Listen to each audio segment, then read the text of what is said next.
everyone. Welcome to a new series of the videos that we publish in Technovation with relevant authors that have published recently their papers in our journal. And today we have the pleasure to count with Professor Zofio, who is professor at the Autonomous University of Madrid in Spain, and also visiting scholar at the Erasmus University in Rotterdam in the Netherlands. So thank you, Professor Zofio, for accepting our invitation. Yeah, thanks for having me. Thanks for the invitation. Yes, and Professor Zofio with his colleagues, we wanted to talk to him because they have published very recently a paper dealing with the relevance of decreasing returns to scale on innovation activities, on the perspective of innovation systems, and what they call what is the more the better, or if this the more the better logic is actually relevant for the analysis of innovation systems. So what drives you to conduct this research and the paper that you publish in Technovation? What could you tell us about that? Well, yeah, first of all, thank you so much, as I said, for having me. Really, the driver for this research is to enhance our understanding on how innovation systems work. And in this respect, we use quantitative methods to assess the performance of innovation systems by benchmarking each other against each other and making use of the data that the European Commission has in open access, known as the European Innovation Scoreboard. Now, basically, what we try to do is to come up with a research agenda that goes beyond the I would say, narrow analysis that the European Innovation Scoreboard makes of the evaluation of the innovation systems, which is summarizing what is known as the Summary Innovation Index, which is a weighted average of the different indicators that are being compiled by the European Commission.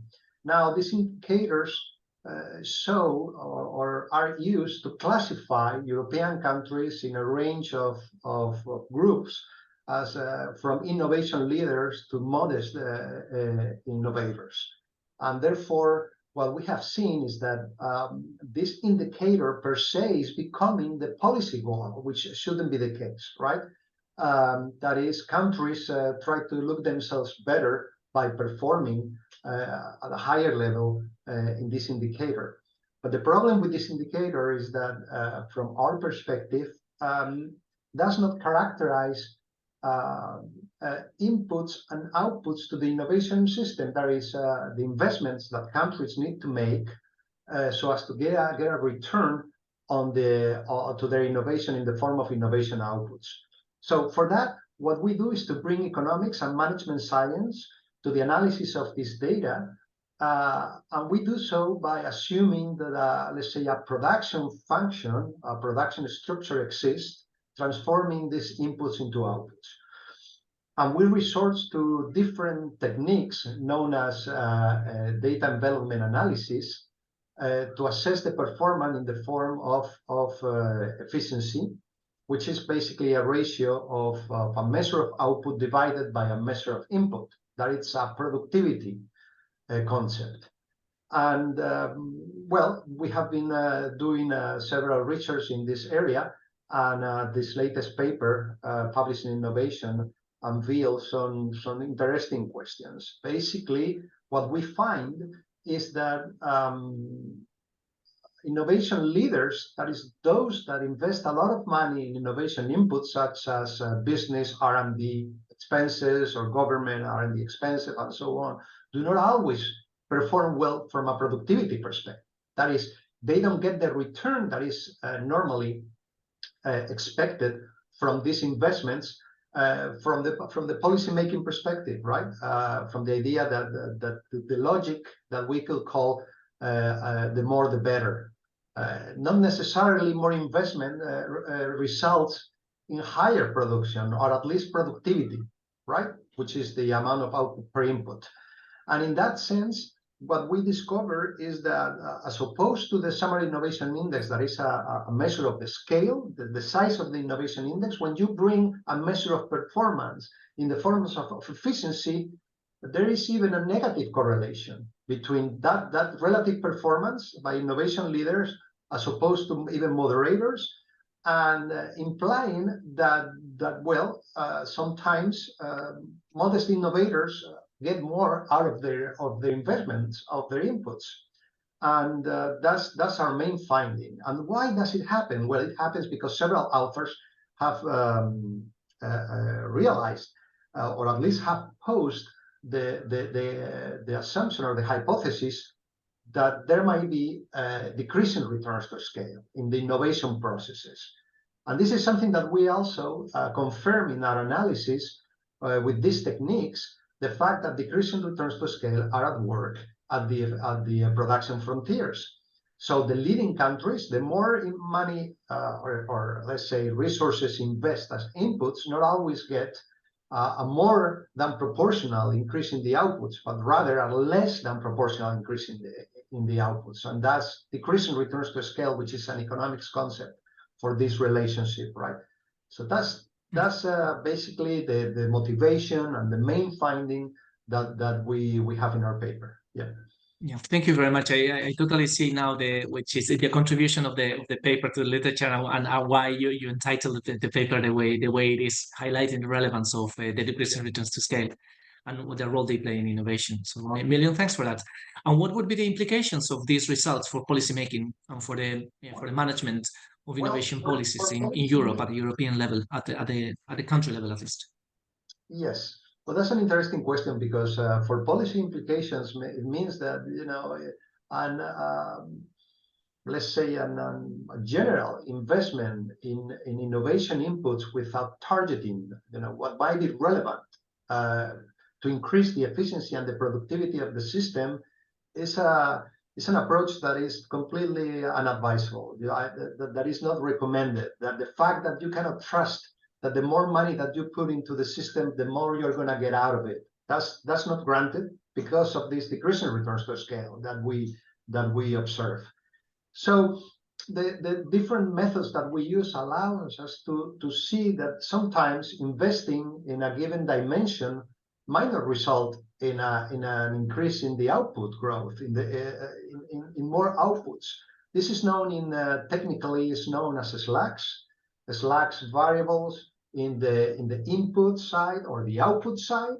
In the input side, that means that you could even reduce the use of some inputs without affecting the efficiency of the system. That you are overexpending in a dimension that doesn't contribute. That's the slack. And there are also slacks in the output dimensions that, because of inefficiency, you don't produce as much in some of the, let's say, small and medium enterprises products or organizational innovations or some of the indicators that we study. So this is more like a driver for policymakers on how to identify what dimensions of the systems are the weakest and what dimensions are the strongest. So you better spend your money and allocate your limited resources into the weakest parts of the system, and these methodologies allow us to identify those dimensions. You can also see this as bottlenecks, right? Something is holding back your system because you are not investing enough there. So that's also causing a poor performance, a poor efficiency and productivity performance. So therefore, you can also advise policymakers on what dimensions are more relevant and how to improve the workings of the innovation system, right? Where to allocate those limited resources, all right? Whether it should be on human resources or whether it should be on more capital investment, like it could be angel capitals or one of these possibilities. So increase the risk capital that is allowed and put forward to companies, small firms, so all this can be really tackled with this methodology. Excellent. Million thanks for the comprehensive answer. And one final remark. In Technovation, we devote and we stress a lot not only the contributions of the paper, but also the new research avenues that research that is published in the journal may open for new scholars and for PhD students, etc. So I don't know if you could share with us some of the projects that you are working on at the moment in these fields. What are your next goals? Which is your research agenda? At the beginning of your interview, you mentioned that you had a research agenda with your colleagues. So I don't know if you could say a few words about that. Yeah, sure. Well, this is an ongoing process. Since the beginning, we really started with the analysis of the European Innovation Scoreboard. That's important that we now need really to tackle down these questions by improving the methods that we are using and also the level of the analysis. So the first thing is, as I mentioned previously, is to conduct some policy analysis on the bottlenecks of the innovation system, where it's holding them. And we have recently contributed with a paper on this matter that can be found in our website, in any of the authors, on the bottlenecks holding back the innovation systems when increasing their efficiency and productivity. That's one dimension or one research venue that we are working with. The second one is the idea that the data development analysis methods that I mentioned are really unsupervised. So you just feed the data in a sense to the model, and then you interpret the results, of course. But the model allows a high degree of flexibility in the evaluation for the different countries, right? To make them look as favorable as possible. And this is done through the weights of the different variables entering the model, the trade-offs. So this is unsupervised, but of course we can solve these models by including what is known as weight restrictions. Weight restrictions on the trade-off between inputs and outputs, which basically means what inputs or outputs are more relevant in relative terms to others. But for that, we need guidance from relevant stakeholders. So we are conducting a survey among academics, officials, managing innovation policy, and also firms and industry representatives, so as to get their idea on what will characterize an ideal innovation system. What's the best portrait or structure that one could get of a successful innovation index, and therefore compare the results that we are getting against that ideal. Okay, and so we are compiling the results now, and we are going to rerun our results with these weights and see what the difference is, and and what can we learn from what these stakeholders, these experts are telling us. And finally, also, another line of research that we are developing is to conduct the same analysis at the regional level, because what we've done so far is with country data, but the regional data is also available there at the European Innovation Scoreboard. So it will be nice to see, because not every country is perfectly homogeneous, of course. There is a large regional heterogeneity in the innovation systems of all the European regions. So we would like to learn what the benchmarks are and who are the innovation regions, the leaders regions, and what will be the lagging or the less modest, the most modest regions are, and what characterize them. So yeah, that's basically, so those three issues are the ones in which we are working now. Okay, bottlenecks, weight restrictions, and a regional level of the analysis. Yeah. Wow, super, really impressive. So thank you very much, Professor Zofio. Good luck with these supervised, if I may, these supervised models that you are trying to build at the moment. Looking forward to your research. So congratulations for your achievements, and all the best for your research, and all the best for your research group as well. Yeah, thank you very much to you, and also my congratulations to the journal, Technovation editorial board, and everyone involved in coming up with this reference journal. It's a terrific job, and I hope I can still count on it. Okay, for the future research. Thank you very much. Thank you.